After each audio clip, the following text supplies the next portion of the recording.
Bubba, welcome to the cave. Hey, thank you so much for having me on here. It's definitely an honor, and I appreciate you taking your time out to have me on the show. Yeah, man. Before we start the interview, how's your day going? It's going great. Thank you so much. How about yourself? Can't complain. Can't complain. So, man, yeah, I mean, when I was doing some research on you, celebrity bodyguard, man, that's got to be. I can't wait till we get into that. Yeah. Bodyguards against bullying. You have a celebrity basketball game. How do you do all this, man? It's like even just like the first thing that I mentioned on the list, man. Like, how could you accomplish all this, and how do you have time for all this? Right. So it's just about, if you're passionate about it. I know we talked a little bit off air about that. You have to have a passion.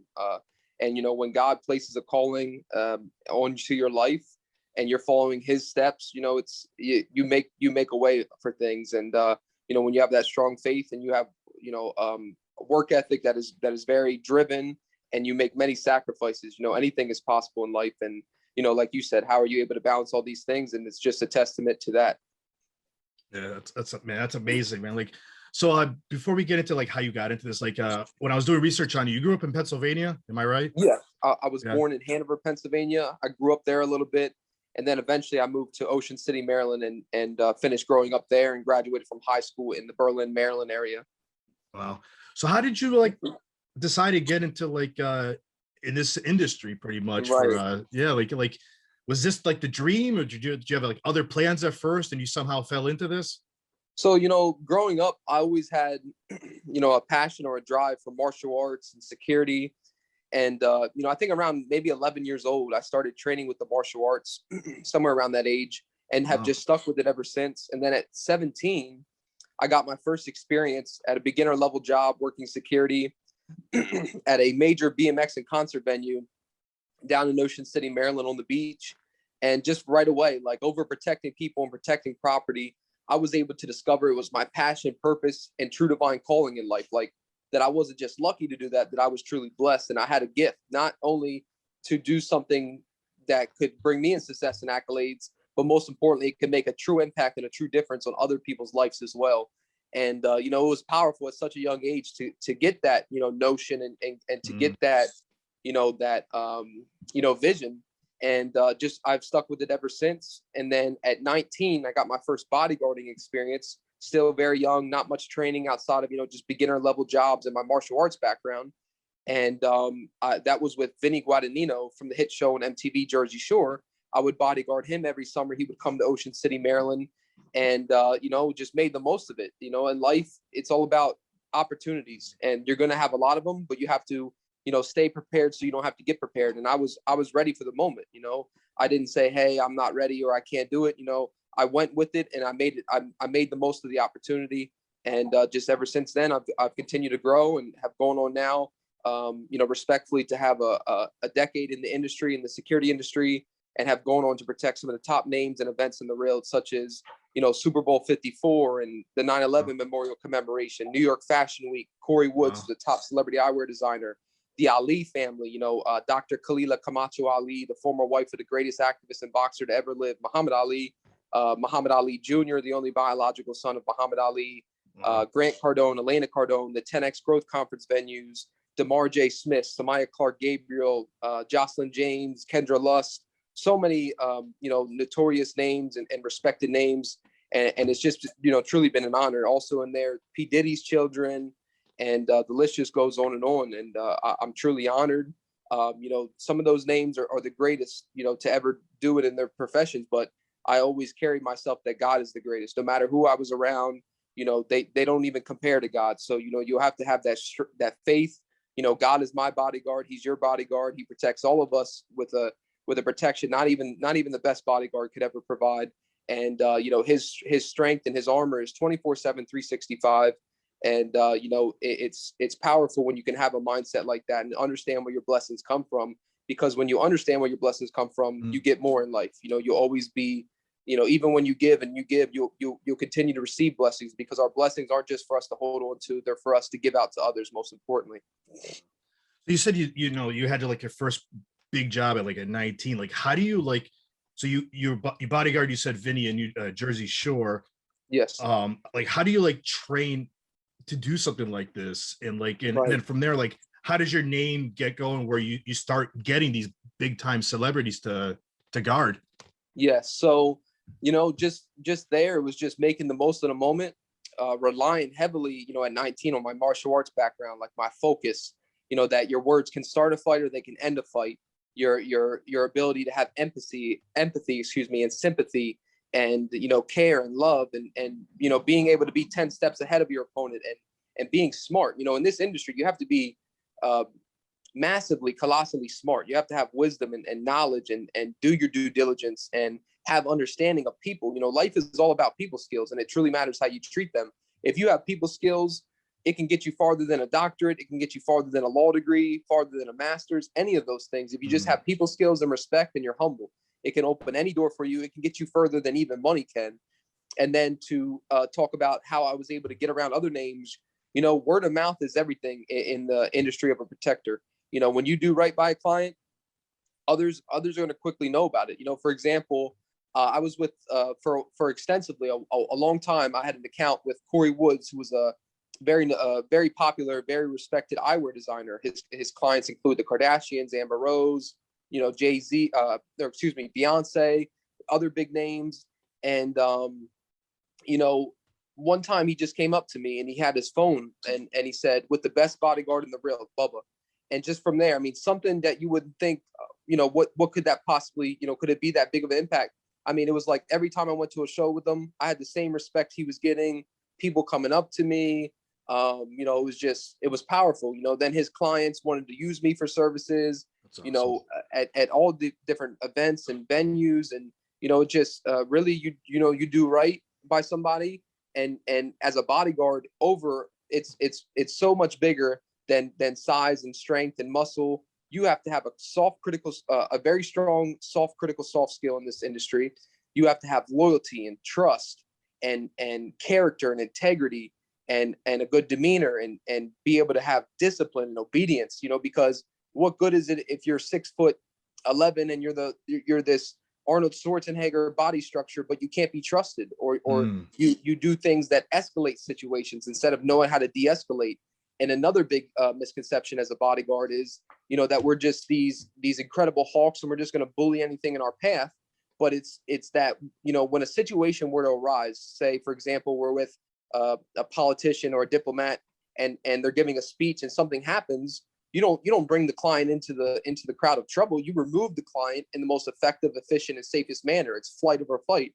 And, it's powerful when you can not only when you have that mindset, the mature mindset, but also, like, for example, I also speak to the youth. So when I can tell the youth things like that, because think about how many bullied youth, they eventually just have that boiling limit where everybody's, has that breaking limit. You just have enough and you snap, and then you do something. Now you become a part of the problem, or you lose your freedoms and liberties and justices. And when you can tell these kids these things, like flight over fight and all these, powerful topics, and really training them of how you can remove yourself from an environment that may be abusive or toxic to you. It's powerful, it's just a true testament to the goodness of God. And like you always say, like I always try, like I have two young kids, 6 and 3, but I always try to tell them, like, my daughter got picked on in kindergarten one time. I said, ignore the noise. That's what I try to tell her. Ignore the noise. Like, what do you tell some of these kids? Yeah, you're right. There's, no matter if we do good or we do bad in life, there's always going to be opinions, naysayers, haters, people that want to see normality. Look, for example, on our sports shows, they'll talk about LeBron James, they'll talk about Michael Jordan, they'll talk about all the greats, they'll debate them, they'll say, hey, he didn't do this enough, or he didn't do this good enough. And these are some of the most respected athletes and the most insane, just, athletically gifted and hardworking individuals to ever touch a sport. And, you just have to have that in your mind. It's not the noise from the outside that you have to worry about. It's the enemy sometimes from within your own mind. Yeah. Are you going to believe those thoughts? Are you going to be the type of person that you're inhaling those things and digesting those things? Because, for example, kids, they're like a sponge. If you do something, you keep doing negative things around a kid, they're going to pick up on it. Or you want to do positive things and you want to show them the right way. And, that's just my encouragement to them is, like, whatever your dream is in life, hold on to it, protect it, and never let it go. There's going to be the haters and naysayers, but it's your dream. It's your responsibility, you have to put that work in and prove them wrong. You know, use that as fuel to motivate you. Use it as rocket fuel to launch you and propel you. And you know, I just always tell them, don't ever do anything retaliative. Remove yourself from the situation. Walk away. Like your pride and your ego, they can live to see another day. Because a lot of times when people fight anyway, you're not even fighting between the two people. It's something, you're having a bad day, you're having a bad moment. You know, it's usually never about just the two people. You know, it's like they all of a sudden they just had that bad day, and then they accidentally bump into each other, they say something, and it gets took into a whole different level because they're just having that bad moment. And you know, that's my encouragement. And you know, that you know, for parents and coaches and teachers and things of that nature that would listen to the show, not only do we need to treat the victim, but we have to treat the aggressors, the bullies in life, because too often we just treat the victim, and there's nothing wrong with that. Of course, you want to treat the victim, but you can't allow a bully still to be on the loose. You know, you have to get them the help they need, or get them into counseling, or get them into martial arts, or whatever it may be, to show them, look, this isn't right what you're doing. And when you're being bullied, it's never about you, but it's about the person's character or their lack thereof that is bullying you. You know, they're going through something, or they've learned those behaviors. And you know, like you said, just keep focused and you know, block the noise out. You know, how did you get involved with like the bodyguards against bullying? Yes. So I would say maybe roughly like a year ago, I was reached out to by another bodyguard in the industry. And he was like, hey, I think you would be a great fit for this mission that we're having in this organization. And, you know, I was honored. You know, I was like, of course, you know, it's an opportunity to do the right thing and to use my voice, my platform, and positive influence to promote positive change in this world. And I'm all about that. And, you know, just from there, just started getting right to work. And, you know, because every second, every minute, every hour is precious. You know, there's kids that are committing suicide, even at young ages. You know, they're developing mental health issues, or they're being hospitalized because of bullying.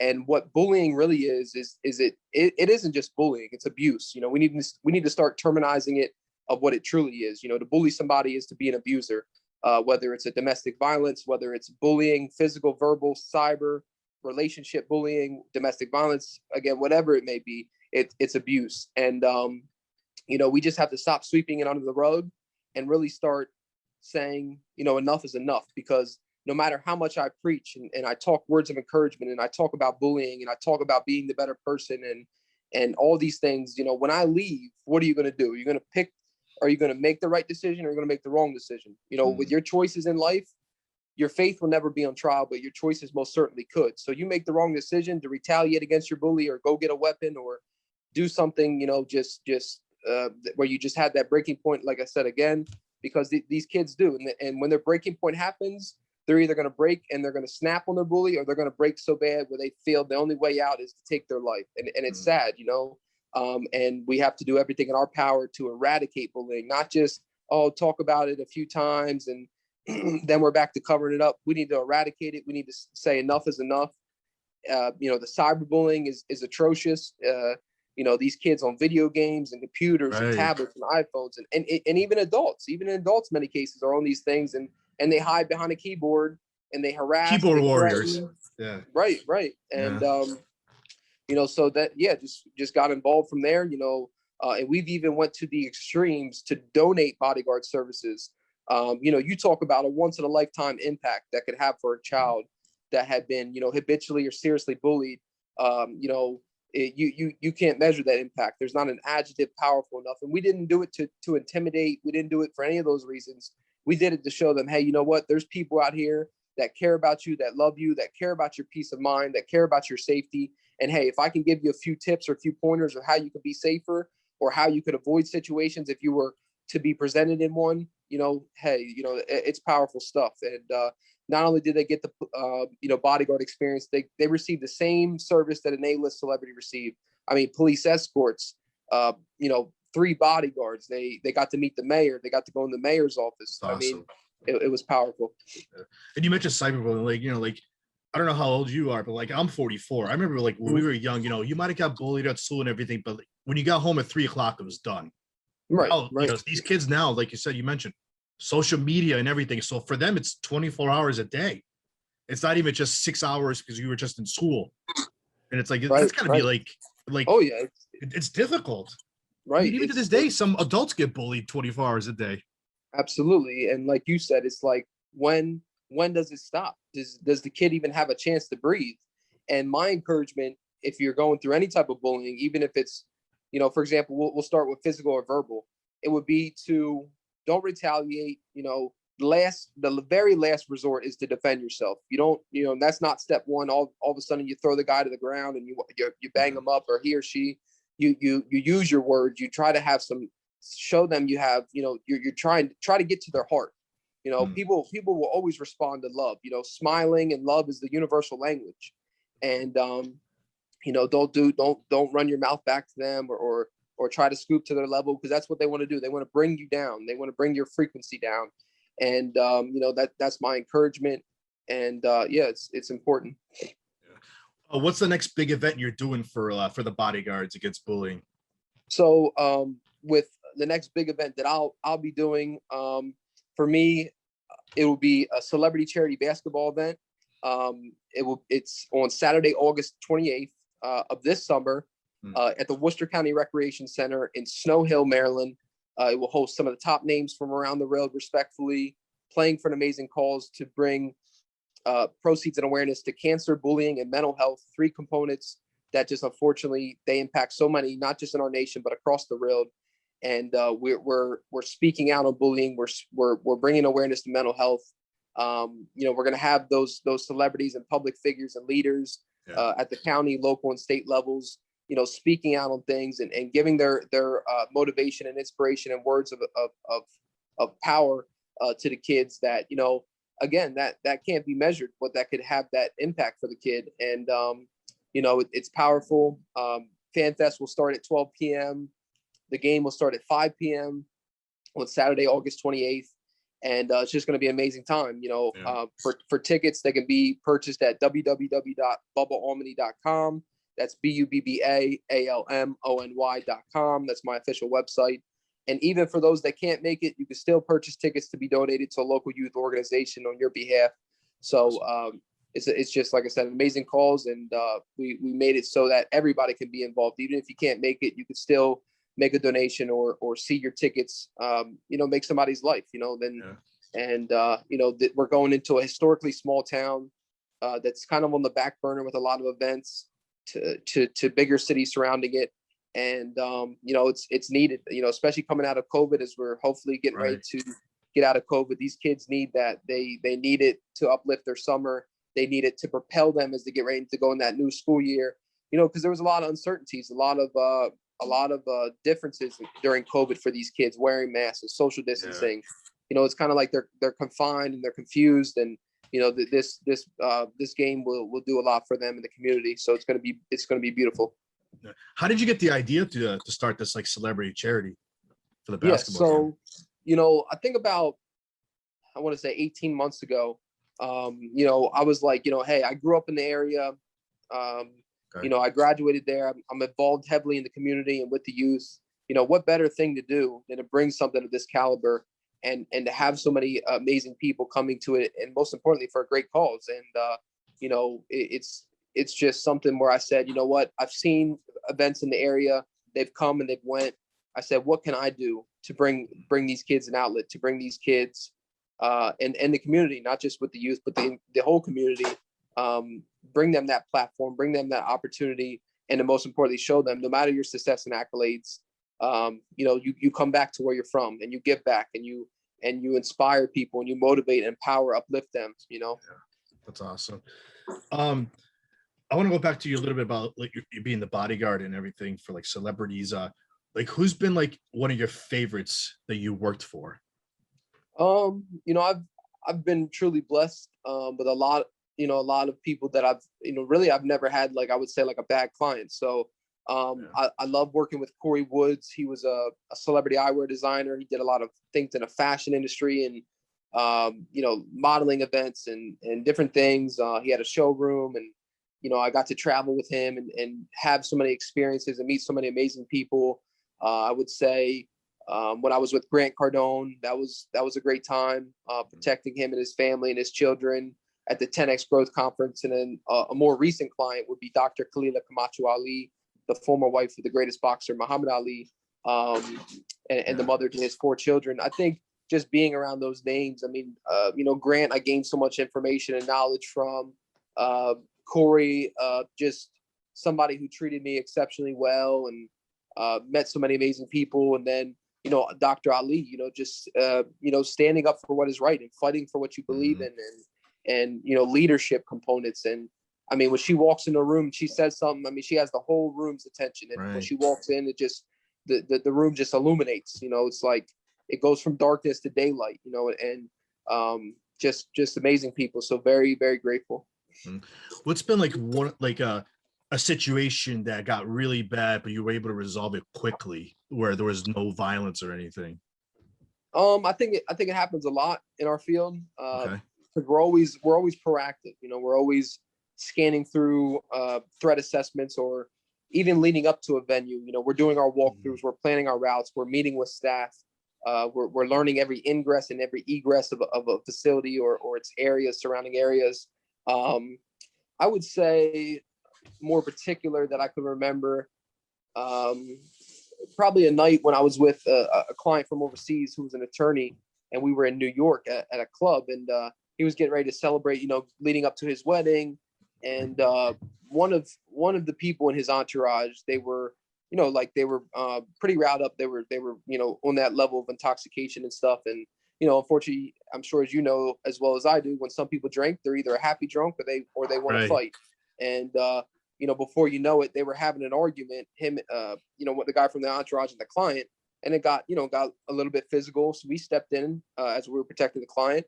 And before you know it, the aggressor to the client tried to grab a large Grey Goose bottle and strike it over my client's head, and we were able to take him down. And just luckily he didn't get struck, and things of that nature. But that was probably the one of the more where we actually had to get physical with somebody. But again, it's all about being smart, thinking quick. You're constantly reading body languages, and for example, a trained mind to an untrained mind, the things I'm looking for are radically different than what somebody, an average Joe, would be looking for. So I'm going through the motions and constantly head on the swivel, staying alert, staying alive. Yeah. Have you ever been injured on duty? I've had some injuries. I've had some things where I've been banged up having to work as a bodyguard. But like I said, you just in this field, you don't really get a sick day. You don't get a hey, I can't make it today thing, because then you leave a client vulnerable and completely susceptible to maybe an attack or a stalker, or to whatever the threat level entails. So you just rock through it, and you just give it everything you got every day. And you have that obsession for greatness. Hey, if I take that day off, it's going to cut me short of my greatness. You just keep fighting through it. You remember why you're doing what you do, and you understand you're making that difference in your clients' lives. What do you tell people that want to get into the industry? I tell people, don't ever look at what I do and think you could do it easily, and don't ever get into a field just because you're going to be around celebrities and things like that, because it's a very dangerous field. Every day I work, I don't know if I'll make it back home. It's just a harsh reality. No matter how strong my faith is, no matter how much I pray, no matter, your prayers are your most powerful weapon as a bodyguard. And, it's just a harsh reality. Sometimes you don't know if you're going to make it back home. I've had the honor and the challenge, big challenge of protecting the most high risk and high profile people in the real. Some people were even more high risk than the president, and it's just like I said, you just have to have that mindset, though. You have to have that faith that God is right there with you. Your God's armor is more powerful than a bulletproof vest, more powerful than a 360-degree blast protection SUV, than an armored truck. You just have to have that and just hover down in your faith. It's everything. Awesome. Hey, Bubba, lastly, how can the listeners and the viewers find you on social media, and tell us one more time about the celebrity charity game also? Yes. So I'm all across social media: Facebook, Instagram, Twitter, Snapchat, at Bubba Almony, BUBBA ALMONY, Bubba Almony, across all platforms. And also my official website, you can visit there. You can read about me. You can keep up to date with what I'm doing. And you can also see the celebrity charity basketball game there. That's www.bubbalmony.com, BUBBAALMONY.com. And again, we hope to see everybody there. But even if you can't make it, you can still purchase tickets to be donated to a local youth organization on your behalf. And again, I really want to thank you so much for having me on the Man Cave podcast. And I appreciate all the work that you're doing. Bubba, this was great, man. Thank you for coming on. All right. Thank you so much.